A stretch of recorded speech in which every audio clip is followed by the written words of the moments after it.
कोई जरूरत नहीं पुलिस को मेरे दरवाजे पर बुलाने की। मगर बड़े भैया ये रवि, मैं अभी तक मरा नहीं हूं।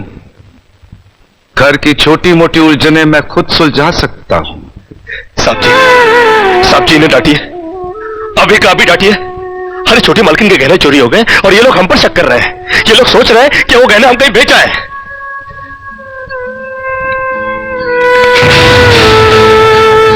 बाकी के रुपए कहां हैं कृष्णा? क्या पूछा आपने साहब जी? मैं पूछ रहा हूं कि बाकी के रुपए कहां हैं? ये आप पूछ रहे हैं साहब जी अपने कृष्णा से? देखो कृष्णा, गलती हर इंसान से होती है। तुम मुझे सही सही बता दो कि गहने तुमने कहां बेचे, मैं तुम्हें कुछ नहीं कहूंगा। अब कहने के लिए बाकी ही क्या है साहब जी? एक छोटा सा सवाल पूछ के आपने बहुत कुछ कह दिया है साहब जी। कृष्णा, बात को आगे मत बढ़ाओ। बात आगे बढ़ चुकी है साहब जी, बात आगे बढ़ चुकी है। अब तो आप पुलिस को ही बुलाइए।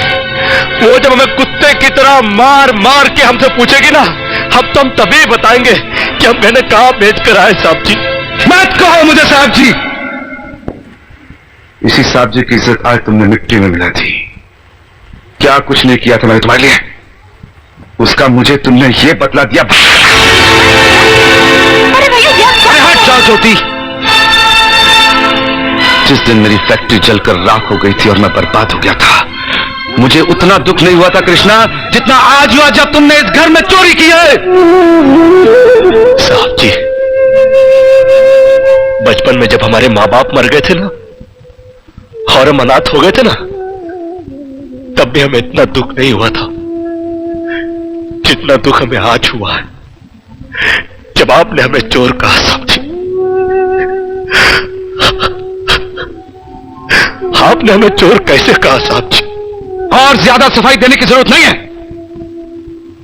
दूर हो जा, मेरी नजरों से दूर हो जा।